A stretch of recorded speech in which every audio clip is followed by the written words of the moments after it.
Et cet invité, c'est Fabrice Dacuzé. Bonjour. Bonjour. Vous êtes le délégué départemental de l'organisation Synadec 85. Vous avez bien fait de souligner, ce n'est pas un syndicat, c'est une organisation. Vous regroupez donc une soixantaine de chefs d'établissement du premier degré de l'enseignement catholique. Et on va revenir ensemble, notamment sur la mobilisation de la semaine dernière.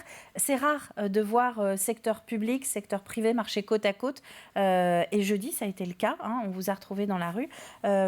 C'est que la situation, pour vous, elle devient ingérable dans les écoles, rapport au protocole sanitaire ? Effectivement, c'est quelque chose qui dure depuis quand même de nombreux mois. On est déjà depuis 20 mois sur le pont. On a fait preuve, je trouve, de pas mal d'adaptations. Ça n'a pas été simple. Mais ce qui est difficile, notamment depuis le 3 janvier, c'était la succession d'annonces, d'effets d'annonces même tardifs.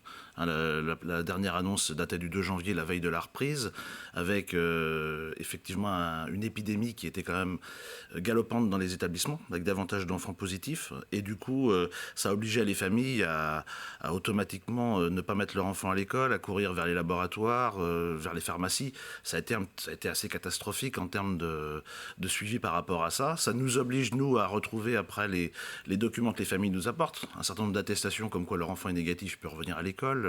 Et puis malheureusement, pour ceux qui sont positifs, sont un petit peu condamnés à l'isolement, mais ça, on connaît un peu la règle pour tout le monde.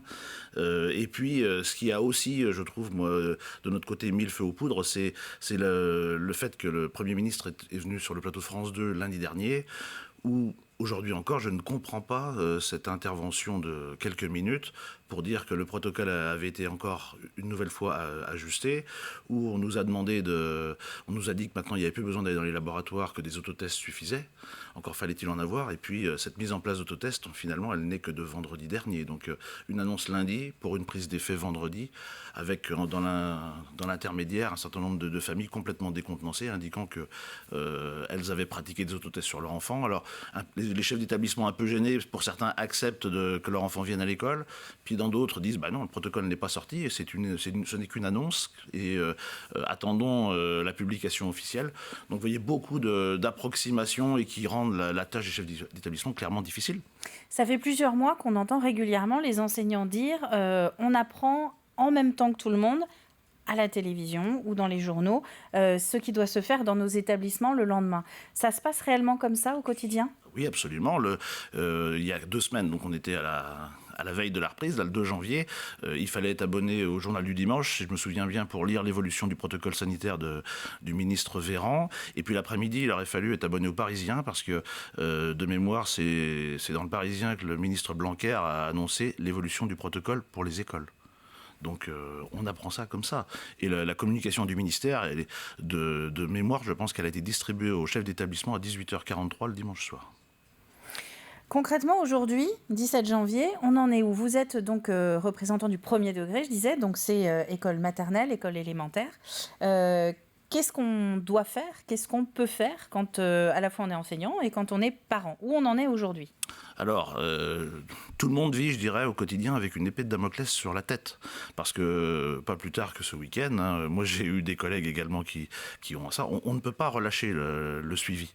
Hier, avant-hier, moi j'ai eu à fermer temporairement des classes, en tout cas annoncer à des familles qui avaient une situation positive dans la classe et qui oblige la procédure, alors qui paraît a priori un peu plus allégé pour les établissements, dans le sens où ce sont des autotests désormais que les familles ont pu se procurer. On sait que c'était très difficile de s'en procurer il y a encore quelques jours, mais il semblerait que désormais la distribution soit à peu près effective et couvre les besoins. Donc c'est autotest à la maison une fois que les enseignants nous annoncent qu'il y a un cas positif dans la classe. Oui. Ce sont les chefs d'établissement qui annoncent en général aux familles, mais en fait ce qui se passe, c'est qu'on a un cas positif. Et avec des autotests pratiqués dans l'ensemble de la classe, eh bien, il s'avère qu'on en a 3, 4, 5, jusqu'à 8 ou 9 dans chacune des classes. Donc, et des enfants qui ne sont pas symptomatiques. Donc, difficilement décelables, davantage en maternelle, justement, parce qu'il n'y a pas le port du masque. Donc, on pense qu'en primaire, quand même, le port du masque limite un peu cette propagation. Et dans ces cas-là, quand il y a plusieurs cas, vous êtes amené à fermer la classe ? C'est devenu quasiment impossible parce que justement, autant en décembre, dès qu'il y avait un cas positif, on fermait la classe pour une semaine. Là, il faut plusieurs. On évalue parce qu'on a des informations là aussi contradictoires entre l'ARS, entre la cellule académique, la chargée du tracing. On a cru comprendre, mais c'est vraiment quelque chose de non officiel et non écrit, qu'au-delà d'un tiers d'enfants positifs dans une classe, on pourrait amener à fermer purement et simplement la classe. On sent bien la volonté du ministère qui est de laisser le plus longtemps possible les classes ouvertes et à la limite l'intention elle est bonne. Je vais peut-être enfoncer une porte ouverte, mais là, ce protocole, public comme privé, il n'y a aucune frontière. C'est la même chose pour tout le monde. Absolument, nous c'est bien le protocole du ministère de l'Éducation nationale et l'enseignement catholique a obligation de le suivre. Votre quotidien, du coup, de chef d'établissement, il ressemble à quoi aujourd'hui? Vous arrivez encore à faire d'autres choses que cette gestion du protocole sanitaire? Non. Non, parce qu'effectivement, on est plutôt... moi, ma boîte électronique aujourd'hui, c'est plutôt une boîte électronique d'un cabinet médical, où on a des familles qui nous donnent une attestation sur l'honneur, comme quoi elles ont fait le nécessaire concernant les autotests, une autre qui nous dit elle a fait un autotest positif, mais elle va se dépêcher d'aller faire une confirmation par un test PCR en laboratoire ou antigénique. La plupart des communications que je reçois sont strictement liées à ça, en fait. Je dirais 90 à 95% des communications. Donc, c'est difficile. Et puis, quand on est, et comme la plupart des chefs d'établissement, j'ai une mission en classe, eh bien, il faut arriver à jongler avec une animation d'une classe de 25 à 28 élèves, et puis, dans le même temps, consulter, lorsqu'on a un petit peu de répit ou sur les moments des récréations, le suivi des informations qui tombent, parce que ça n'arrête pas. Et vous êtes en première ligne, en premier contact des parents également. Est-ce que la situation arrive, est-ce qu'il y a de la compréhension ou alors ça se tend un petit peu aussi avec les familles?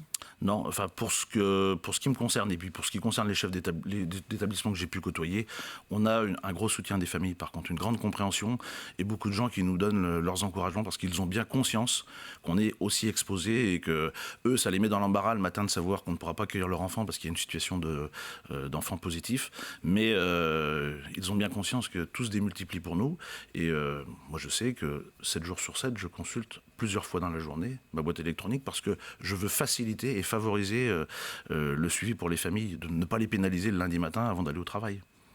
Est-ce que vous imaginez un nouveau mouvement si la situation ne s'arrange pas, ne se simplifie pas, ou en tout cas que l'information n'est pas plus fluide? Vous imaginez un nouveau mouvement comme on l'a vécu la semaine dernière? S'il y a un nouveau mouvement, ça sera lié très certainement parce que c'est une situation quand même qu'on a éprouvée dès le 3 janvier. C'est le fait qu'on a aussi des enseignants qui sont malades et qui sont positifs au Covid et pour lesquels il y a une pénurie, que ce soit dans le réseau public, si j'ai bien compris, et dans notre réseau, de suppléants. Et ça, et systématiquement, ça oblige la classe à être fermée totalement. Donc les parents, quoi qu'il arrive, on ne leur demande pas leur choix. Ils sont tenus de reprendre leur enfant à la maison pendant une semaine. Qui dit enseignant malade dit arrêt de travail, donc dit arrêt de travail dit absence de continuité pédagogique, puisque si un enseignant n'est pas en mesure de... Enfin, quand on justifie, je dirais, d'un congé maladie, c'est qu'on n'est pas en mesure de continuer son travail, c'est normal. Donc, avec parfois de l'embarras chez les chefs d'établissement, parce que bon, on aimerait qu'avec les familles, le lien ne se rompe pas. Et puis des familles qui sont dans l'attente aussi, quand même, en se disant, peut-être que mon enfant va être pénalisé un jour. Bon, on les rassure en leur disant qu'à 18 ans, ils auront toujours le bac quand même. A priori, ça ne va pas être une absence d'une semaine qui va être préjudiciable pour leur avenir. Mais plutôt de la compréhension, vraiment de la compréhension. Et moi, je tiens à remercier aussi les familles par rapport à ça, clairement. Eh bien, on va rester sur cette idée-là. Merci à vous d'être venu sur le plateau de la matinale. Merci à vous. Fabrice Daguzet, je rappelle que vous êtes le délégué départemental de l'organisation Synadec Vendée, qui regroupe donc une soixantaine de chefs d'établissement du premier degré du secteur privé. Merci à vous. Merci.